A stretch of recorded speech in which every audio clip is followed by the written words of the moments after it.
오늘 아침 주신 하나님 말씀은 구약성경 이사야 30장 18절로 33절의 말씀입니다. 구약성경 이사야 30장 18절로 33절의 말씀입니다.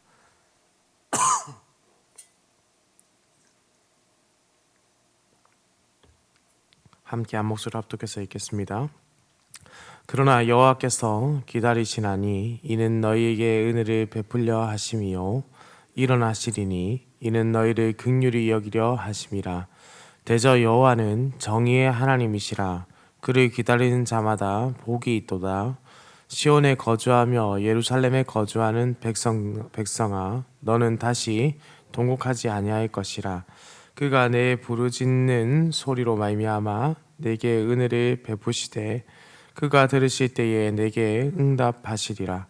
주께서 너희에게 환난의 떡과 고생의 물을 주시나 내 스승은 다시 숨기지 아니하시리니 내 눈이 내 스승을 볼 것이며 너희가 오른쪽으로 치우치든지 왼쪽으로 치우치든지 내 뒤에서 말소리가 내 귀에 들려 이르기를 이것이 바른 길이니 너희는 이리로 가라 할 것이며 또 너희가 너희 조각한 우상에 입힌 은과 부어 만든 우상에 올린 금을 더럽게 하여 불결한 물건을 던진같이 던지며 이르기를 나가라 하리라.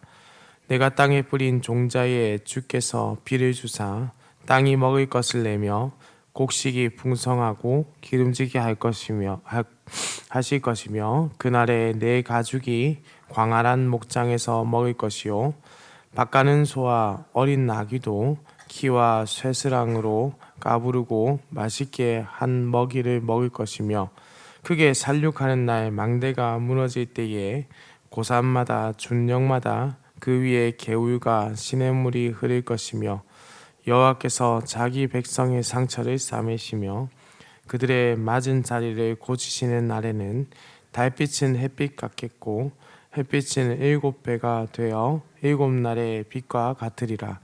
보라, 여호와의 이름이 원방에서부터 오되 그의 진노가 불 붙듯 하며 빽빽한 연기가 일어나듯 하며 그의 입술에는 분노가 찼으며 그의 혀는 맹렬한 불 같으며 그의 호흡은 마치 창이라여 목에까지 미치는 하수 같은즉 그가 멸하는 키로 열방을 까부르며 여러 민족의 입에 미혹하는 재갈을 물리시리니 너희가 거룩한 절기를 지키는 밤에 하듯이 노래할 것이며 피리를 불며 여호와의 산으로 가서 이스라엘의 반석에게로 나아가는 자같이 마음에 즐거워할 것이라.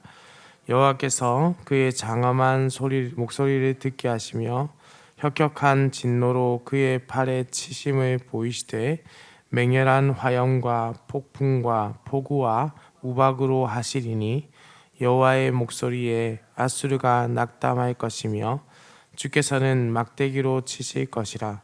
여호와께서 예정하신 몽둥이를 아수르 위에 더하실 때마다 소고를 치며 수금을 탈 것이며 그는 전쟁 때에 팔을 들어 그들을 치시리라. 대저 도벳은 이미 세워졌고 또 왕을 위하여 예비된 것이라. 깊고 넓게 하였고 거기에 불과 많은 나무가 있은즉 여호와의 호흡이 유황 개천 같아서 이를 사르시리라. 아멘. 어제 마지막에 말씀드린 대로 하나님께서는 이스라엘을 사랑하시기 때문에 세상에서 그들이 사라지기를 원하시지는 않으셨습니다.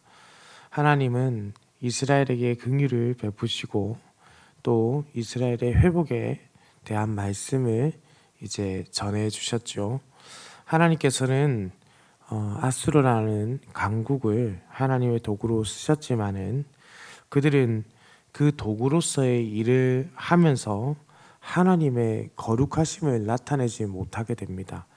아수르가 쳐들어와서 이스라엘을 얼마나 학대하게 되는지 하나님은 똑똑히 알고 계시는 것이죠. 그래서 19절에 명확하게 말씀하십니다. 시온에 거주하며 예루살렘에 거주하는 백성아, 너는 다시 통곡하지 아니할 것이라. 그가 내 부르짖는 소리로 말미암아 내게 은혜를 베푸시되 그가 들으실 때에 내게 응답하시리라. 분명한 것은 고통의 시간이 이 이스라엘에게 있다라는 것이죠. 그러나 하나님은 그 고통의 시간을 외면하고 계시지는 않습니다. 다 보실 것이고 반드시 그 고통의 시간에 대해서 보응하실 것이고 또한 반드시 이스라엘을 회복시키실 것입니다. 그러니 이스라엘은 하나님을 믿어야 하는 것이죠. 그 시간 가운데서도 하나님을 믿어야 합니다. 20절에 보시면 주께서 너희에게 환난의 떡과 고생의 물을 주시나 내 스승은 다시 숨기지 아니하시리니 내 눈이 내 스승을 볼 것이며 라는 표현이 있습니다. 여기서 이 스승이라는 표현은 선지자를 의미합니다.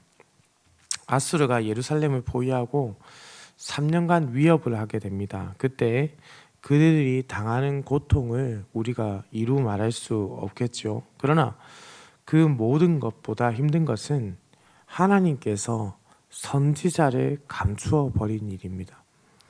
그들의 육체적, 정신적보다 힘든 것은 더 큰 고통, 바로 하나님의 침묵이 다가온다라는 것이죠. 하나님께서 그들에게 답답함을 주시는 것입니다. 그러나 하나님은 그 답답함 뒤에 곧 다시 그들에게 하나님의 선지자를 보내십니다. 그리고 22절 그들에게 하나님의 바른 길을 가르치시고 우상을 던지며 앞으로 나아갈 것을 선포하시는 것이죠. 이 말씀은 아수르가 예루살렘을 보유했을 때 그대로 성취되게 됩니다. 아수르의 군대가 예루살렘을 위협할 때 히스기야와 신하들은 굵은 베옷을 입고 하나님의 성전에 나아가며 이사야에게 사신을 보냅니다. 그 뒤 그들은 아수르에 3년을 갇혀 지내지만 하나님께서는 그들을 지켜주셨습니다. 그리고 3년이 지나 하나님을 또한 그들을 구원해 주셨죠. 이후 이사야의 말씀은 이러한 역사적 내용도 이제 알려주게 됩니다. 이사야 30장 23절에서 26절은 황폐한 유다 땅이 다시 치유함을 받고 하나님의 땅으로 회복하는 모습을 그리고 있습니다.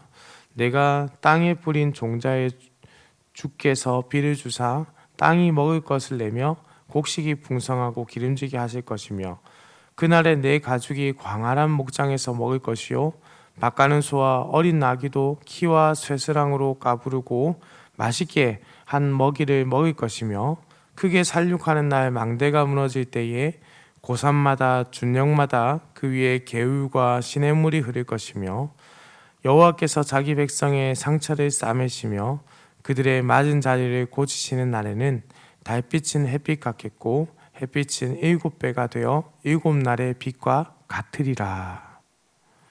하나님께서 이렇게 예루살렘을 회복할 때에 예루살렘이 회복된다는 것은 반대로 이제 유다 땅을 괴롭게 했던 아수르에 대한 이제 심판이 임한다는 것이겠죠.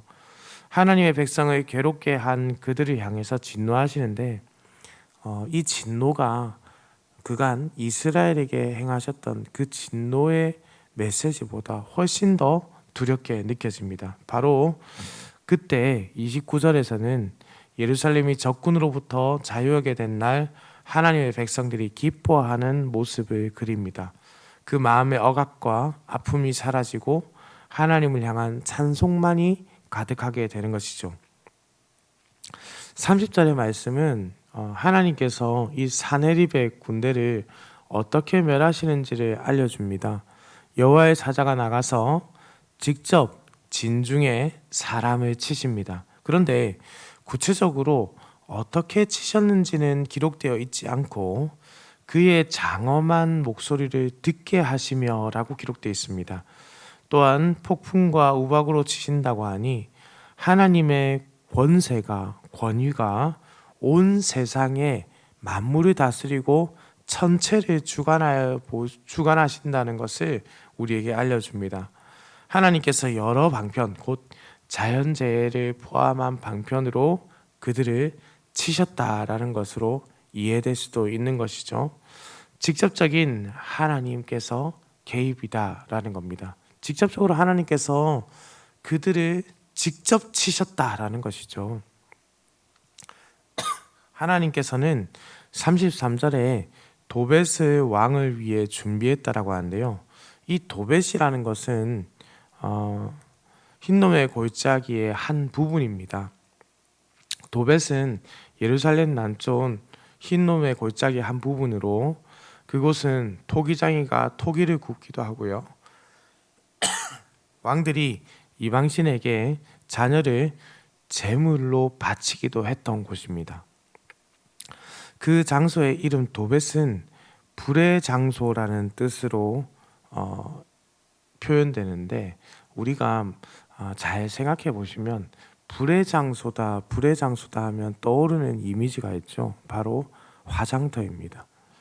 세상에서 가장 큰 권세를 가졌다고 생각하고 모든 강국들을 다 자신의 발 앞에 두면서 심지어 그 발 아래에서 짓밟으면서도 하나님의 도우심이 없다며 조롱했던 그들에게 하나님께서 하신 일은 무엇이냐? 그들에게 화장터를 예비했다라는 것이죠. 결국 그의 권세는 하나님의 권능에 비할 것이 아니라는 겁니다. 아무리 강한 자라 할지라도 그 악인의 말로는 그저 화장터에서 마지막을 맞이할 뿐입니다. 사랑하는 흥덕향상교회 성도님들, 우리가 인생을 살아가다 보면 끔찍할 정도로 고통을 당하며 그 고통의 날이 끝나지 않을 것 같은 터널을 지나는 것처럼 느껴질 때가 종종 있습니다. 하나님께서 마치 나를 버리신 것 같고 이 모진 고난 속에 혼자 있는 것처럼 느껴질 때가 인생을 살아가다 보면 있죠. 심지어 아무리 기도해도 하나님의 음성을, 하나님의 뜻을 깨닫지 못하는 것처럼 느껴질 때도 있습니다. 때로는 그것이 나의 잘못 때문이기도 하고 때로는 나의 잘못이 아님에도 불구하고 겪어야 하는 시간일 때도 있습니다. 그럴 때 오늘 말씀은 그럼에도 불구하고 우리가 결코 혼자가 아니라는 사실을 알려주고 있습니다. 하나님은 우리가 하나님과 함께하고 있다는 것을 알려주시고 하나님께서 그 모든 것을 보고 계신다는 것을 우리에게 알려주시고 반드시 지금 일어나는 그 모든 일에 대해서 보응하신다고 알려주셨습니다. 과연 이 말씀이 과거 이사야 때만 한정하여 일어난다고 할 수 있겠습니까? 그렇지 않습니다. 모든 시간을 넘어서 영원히 존재하시는, 그래서 지금도 존재하시는 하나님의 섭리가 있는 것이죠. 하나님은 지금도 이 말씀대로 우리와 함께하고 계시고 또 하나님의 뜻 가운데서 하나님의 방법으로 보응하십니다. 악한 권세의 끝은 화장터일 뿐이지만은 하나님의 백성들은 하나님과 영원히 함께하는 기쁨의 낙원이 예비되어 있습니다. 우리가 그것을 소망함으로 하나님께 붙어 있기를 원합니다. 우리 모두 하나님의 깊은 은혜 가운데 하나님과 함께하면서 생명의 하루로 하나님께 돌려드리기를 소망합니다. 사랑하는 성도님들, 깊은 어둠과 절망은 우리가 수렁으로 들어갈 때 느끼기도 하지만은 이제 밝아오는 빛이 눈앞에 있을 때 광명한 빛이 아직 나타나기 전에 우리의 삶 가운데 느껴지기도 한다라는 것을 기억하십시오. 반드시 믿는 신자들에게는 수렁의 끝이 있는 것이 아니라 광명한 빛이 비치는 낙원의 끝이 있다라는 것. 그러니 이 고통이 반드시 끝난다는 것. 하나님께서 이것을 결코 혼자 내버려 두지 않으신다라는 것. 지금도 우리와 함께 하신다는 것을 기억하는 오늘의 하루가 되기를 우리 주님의 이름으로 축원합니다. 기도드립니다. 사랑과 은혜가 풍성하시며 인간의 생사와 복을 주관하시는 살아계신 우리 하나님 아버지, 하나님께서 또 간밤에 지켜주시고 아침을 깨워서 주의 전으로 불러주시니 감사와 찬송을 올려드립니다. 하나님, 오늘 우리에게 주신 이 생명을 귀하게 여기게 하시고 하나님의 영광이 되도록 우리의 삶을 주관하여 주시옵소서. 하나님 아버지, 깊고 어두운 고통의 터널을 지나고 있는 성도들 혹시 있습니까? 그들의 긍휼히 여기시고 그들의 아픔 속에서 속히 구원하여 주옵소서. 고통 중에도 하나님을 입술로 원망하는 악을 행치 않게 하시고 오히려 여호와의 구원을 즐거워하며 찬양하며 기도하는 자가 되어서 하나님께서 함께 하심을 믿음으로 고백하는 구원의 은혜를 누리게 하여 주옵소서. 하나님 아버지, 우리 교회 안에 슬픔을 당한 가정이 있습니다. 주께서 그 가정을 위로하여 주시고 하나님께서 그 가정에 구원의 은혜, 부활의 소망을 심어 주옵소서. 어제 간밤에 또 화재로 인해서 여러 생명이 떠나게 되는 안타까운 일이 발생했다고 뉴스로 접하게 됩니다. 아버지 하나님, 참으로 안타깝고 마음이 아픈 이러한 일에 하나님께서 그 모든 유족들을 위로하여 주시고 다시는 이러한 사고로 인해서 우리가 또 연약한 인생의 아픔을 겪지 않도록 하나님께서 위로하시고 또 그들에게 예수 그리스도의 복음과 치유의 은혜를 더하여 주옵소서. 오늘도 운전하는 모든 성도들의 운전대를 붙잡으시고 들어가거나 나가거나 주의 복을 누리는 인생이 되게 하옵소서. 감사를 드립니다. 살아계신 우리 주 예수 그리스도의 이름으로 기도드립니다. 아멘.